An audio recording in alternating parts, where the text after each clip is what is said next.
ఓం శ్రీ మహాగణాధిపతయే నమః. ఓం శ్రీ కార్తీక దామోదరాయ నమః. సంపూర్ణ కార్తీక మహాపురాణంలోని 2వ రోజు పారాయణకు అందరికీ స్వాగతం.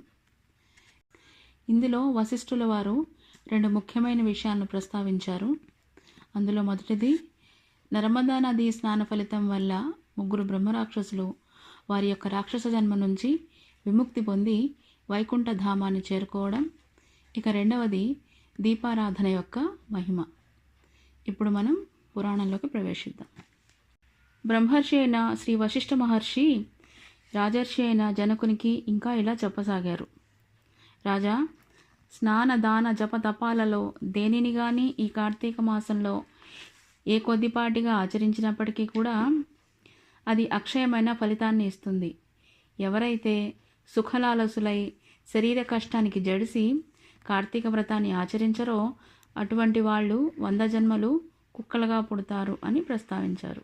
కార్తీక పౌర్ణమి నాడు స్నాన దాన జపోపవాసాలలో ఏ ఒక్కటి కూడా ఆచరించిన వాళ్ళు 1,000,000 పర్యాయాలు చండాలపు యోనుల్లో జన్మించి తుదకు బ్రహ్మరాక్షసులుగా పరిణమిస్తారు. ఇందుకు ఉదాహరణగా ఒక గాథను చెప్తాను విను అంటూ వశిష్ఠుల వారు తత్వనిష్టోపాఖ్యానాన్ని ప్రారంభించారు. పూర్వకాలంలో తత్వనిష్ఠుడు అనే బ్రాహ్మణుడు ఉండేవాడు. అతడు సకల శాస్త్ర పారంగతుడు, అసత్యం పలకనివాడు, అన్ని భూతముల యందు దయాళువు మరియు తీర్థయాత్రా ప్రియుడు. ఈ బ్రాహ్మణుడు ఒకానొక తీర్థయాత్ర సందర్భంగా ప్రయాణిస్తూ మార్గమధ్యంలో గోదావరి తీరాన గల ఒక ఎత్తైన మర్రి చెట్టుపై 3 బ్రహ్మరాక్షసులను చూశారు. వారు కారునలుపు ఛాయతోనూ, ఎండిన డొక్కలతోనూ, ఎర్రని నేత్రాలతోనూ, ఇనపోతీగకు మల్లె పైకి నిక్కబొడుచుకొని ఉన్న తల వెంట్రుకలతోనూ, వికృత వదనాలతోనూ చాలా భయంకరంగా ఉన్నారు. ఈ రాక్షసుల భయం వలన ఆ మర్రి చెట్టు 4 వైపులా కూడా 12 మైళ్ళ దూరంలో ఎక్కడా ప్రాణి సంచారం అనేది ఉండేది కాదు. అటువంటి భయంకర స్వరూపులైన రాక్షసులను అల్లంత దూరం నుంచే చూసిన తత్వనిష్ఠుడు అదిరిపడ్డాడు. దానితో బాటే ఆ రాక్షసులు కూడా తనను చూడడంతో మరింత భయపడి శోకాకుల చిత్తంతో శ్రీహరిని స్మరించసాగాడు. త్రాహి త్రాహి లోకేశ త్రాహి నారాయణావ్యయ సమస్త భయ విధ్వంసిన్ త్రాహిమాన్ శరణాగతం నాణ్యం పశ్యామి దేవేశ త్వత్తోహం జగదీశ్వర. దీని అర్థం ఏమనగా, దేవతలకు లోకాలకు కూడా యజమానివైన వాడా నారాయణ, అవ్యయ, నన్ను కాపాడు. అన్ని రకాల భయాలను అంతం చేసేవాడా, నిన్నే శరణగోడుతున్నాను, నన్ను రక్షించు. ఓ జగదీశ్వర, నువ్వు తప్ప ఇంకొక దిక్కు ఎరుగనివాడను, నన్ను కాపాడు, రక్షించు అని ఎలుగెత్తి స్మరించుచు రాక్షస భయంతో అక్కడి నుంచి పారిపోసాగాడు. అతన్ని పట్టి వధించాలి అన్న తలంపుతో ఆ రాక్షసత్రయము అతని వెనుకనే పరిగెత్తసాగింది. ఆ రాక్షసులు అతనికి చేరువవుతున్న కొద్దీ సాత్వికమైన విప్రతేజస్సు కంటబడడం వలన తెరిపి లేకుండా అతనిచే స్మరించబడుతున్న హరినామము చెవులకు వినబడ్డం వలన వారికి వెంటనే జ్ఞానోదయమైంది. అదే తడవుగా ఆ బ్రాహ్మణునికి ఎదురుగా చేరుకొని దండ ప్రణామాలను ఆచరించి అతనికి తమ వలన కీడు కలుగబోదని నమ్మబలికారు. తరువాత ఈ విధంగా వాళ్ళు ప్రార్థించారు. ఓ బ్రాహ్మణుడా, నీ దర్శనంతో మా పాపాలన్నీ నశించిపోయాయి అంటూ పునః నమస్కరించారు. వారి నమ్రతకు కుదుటపడిన హృదయంతో తత్వనిష్ఠుడు ఇలా పలికాడు. మీరెవరు? చేయరాని పనులు వెలిని చేయడం వల్ల ఇలా అయిపోయారు. మీ మాటలు వింటుంటే బుద్ధిమంతుల్లా ఉన్నారే, మరి ఈ వికృత రూపాలు ఎలా వచ్చాయి? నాకు వివరంగా చెప్పండి. మీ భయబాధావళి తొలగే దారి ఏమైనా ఉంటే నేను చెప్తాను అన్నాడు. బ్రాహ్మణుడి మాటను విన్న అనంతరం ఆ బ్రహ్మరాక్షసుల్లో ఒకడు తన కథని ఇలా చెప్పడం ప్రారంభించాడు. విప్రోత్తమా, నేను ద్రావిడుడను. ద్రవిడ దేశమందలి మంధరమనే గ్రామాధికారినైన నేను కులానికి బ్రాహ్మణుడే అయినా గుణానికి కుటిలుడిని, వంచన ప్రవృత్తి కలిగి ఉండేవాడిని. నా కుటుంబ శ్రేయస్సుకై అనేక మంది విప్రుల యొక్క విత్తాన్ని హరించాను. బంధువులకు కానీ బ్రాహ్మణులకు కానీ ఏనాడో పట్టడన్నమైనా పెట్టేరుగను. నయవంచనతో బ్రాహ్మణ ధనాన్ని అపహరించడం చేత నా కుటుంబంలో నాతో సహా 7 తరాల వాళ్ళు అధోగతుల పాలైపోయారు. మరణానంతరం దుస్సహమైన నరకయాతనలు అనుభవించి చివరికిలా బ్రహ్మరాక్షసుడినయ్యాను.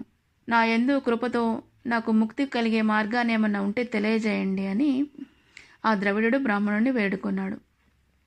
తదనంతరం రెండవ రాక్షసుడు ఇలా విన్నవించుకోసాగాడు. ఓ పవిత్రుడా, నేను ఆంధ్రుడను. నిత్యము నా తల్లిదండ్రులతో కలహించుచు వారిని దూషించుచూ ఉండేవాడిని. నేను నా భార్య పిల్లలతో మృష్ణాన్నాన్ని తింటూ తల్లిదండ్రులకు మాత్రం చద్ది అన్నాన్ని పడేసేవాడిని. బాంధవ బ్రాహ్మణ కోటికి ఏనాడు ఒక పూటైనా భోజనం పెట్టకుండా విపరీతమైన ధనార్జన చేసి ఆ కావరంతో బ్రతికేవాణ్ణి. ఆ శరీరము కాలం చేశాక నరకానబడి ఘోరాతి ఘోరమైన బాధలను అనుభవించి చివరికి ఇక్కడిలా పరిణమించాను. ఆ ద్రావిడునికి వలె నాకు కూడా ముక్తి కలిగేదారిని బోధించమని రెండవ రాక్షసుడు వేడుకున్నాడు. అనంతరం మూడవ రాక్షసుడు ముందరకు వచ్చి ఇలా మొరపెట్టుకోవడం ప్రారంభించాడు. ఓ సదాచార సంపన్నుడా, నేను ఆంధ్రదేశపు బ్రాహ్మణుడను. విష్ణువాలయాల్లో పూజారిగా ఉండేవాడిని. కామకుడను, అహంభావిని, కఠిన వచస్కుడిని అయిన నేను భక్తులు స్వామివారికి అర్పించే కైంకర్యాలన్నింటినీ నా వేషలకు అందజేసి విష్ణు సేవలను సక్రమముగా చేయక గర్వంతో తిరిగేవాడిని. గుడి దీపాలలో నూనెను కూడా హరించి వేషలకు ధారబోసి వారితో సంభోగ సుఖాలను అనుభవించుచు పాపపుణ్య విచక్షణారహితుడనై ప్రవర్తించేవాడిని. ఆ నా దోషాలకు ప్రతిఫలంగా నరకంను చవిచూసి అనంతరం ఈ భూమిపై నానావిధ హీన యోనుల్లోనూ నానా నీచ జన్మలను ఎత్తి కట్టకడపడికి ఈ బ్రహ్మరాక్షసుడిగా పరిణమించాను. ఓ సహృదయుడా, నన్ను మన్నించి మరలా జన్మించే అవసరం లేకుండా మోక్షాన్ని పొందే మార్గాన్ని ప్రవచించవయ్యా అని ప్రార్థించాడు. తమ తమ పూర్వ భవకృత మహాగరాశికి ఎంతగానో పశ్చాత్తాపడుతున్న ఆ రాక్షసులకు అభయమిచ్చి, భయపడకండి, నాతో కలిసి కార్తీక స్నానానికి రండి, మీ సమస్త దోషాలు నశించిపోతాయి అని చెప్పి వారిని తన వెంట బయలుదేరదీశాడు ఆ బ్రాహ్మణుడు. అందరూ కలిసి కావేరీ నదిని చేరుకున్నారు. అక్కడ తత్వనిష్ఠుడు బ్రహ్మరాక్షసుల నిమిత్తమై సంకల్పం చేసి తాను స్వయంగా ముందు స్నానం చేసి పిమ్మట ఆ రాక్షసుల చేత కూడా స్నానం చేయించాడు. అనంతరం అముకానాం బ్రహ్మరాక్షసత్వ నివారణార్థం అస్యాం కావేర్యాం ప్రాతఃస్నానమహం కరిష్యే అనే సంకల్పంతో అతడు విధి విధానంగా స్నానం చేసి తత్ఫలాన్ని బ్రహ్మరాక్షసులకు ధారపోయగా వారు విగత దోషులు దివ్యవేషులు అయి తక్షణమే వైకుంఠానికి ప్రయాణమయ్యారు.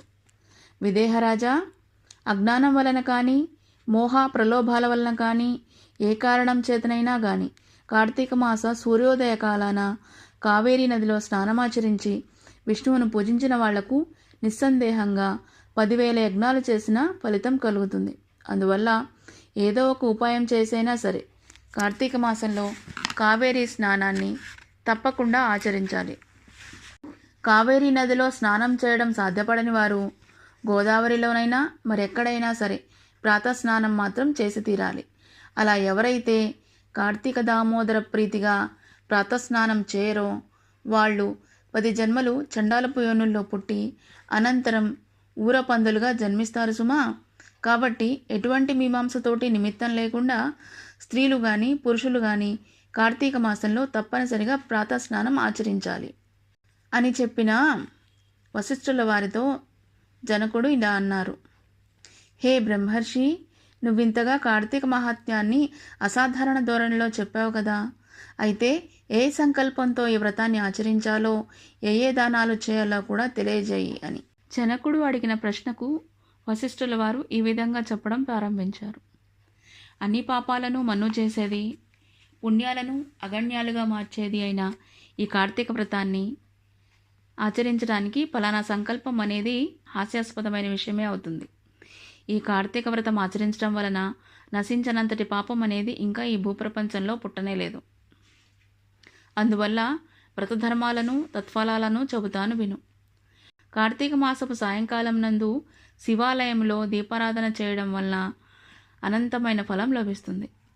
శివాలయ గోపుర ద్వారా శిఖరాలయందు కానీ శివలింగ సన్నిధి ఎందు కానీ దీపారాధన చేయడం వలన అన్ని పాపాలు అంతరించిపోతాయి.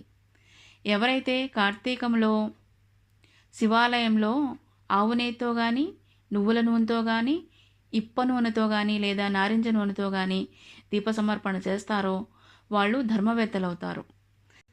ఆఖరికి ఆముదం దీపం సమర్పించినా చాలు, వాళ్ళు అత్యంత పుణ్యవంతులవుతారు.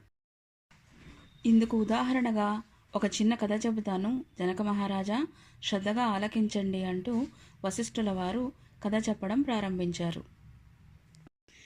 పూర్వం పాంచాల దేశాన్ని పరిపాలించే మహారాజు ఒకరు కుబేరుణ్ణి మించిన సంపదలు కూర్చుకొని ఉన్న కుమారులు లేని కారణంగా కృంగిపోతూ కురంగపాణి కోసం తపస్సు కూర్చున్నాడు. మధ్యకాలంలో అటుగా వచ్చిన పిప్పలుడు అనే ముని అతని తపస్సుకు కారణమడిగి తెలుసుకొని, ఓ రాజా, ఈ మాత్రపు కోరికకు తపస్సులతో పనిలేదు. కార్తీక మాసంలో శివప్రీతిగా వ్రతమాచరించి బ్రాహ్మణులను దీపదాన దక్షిణలతో సంతోషపెట్టు.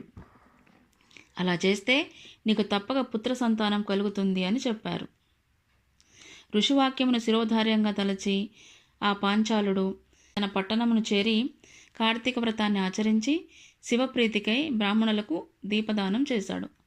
తత్ఫలితంగా మహారాణి నెలతప్పి యుక్తకాలంలో పురుష శిశువును ప్రసవించింది. రాజదంపతులు ఆ శిశువుకి శత్రుజిత్తు అని పేరు పెట్టారు.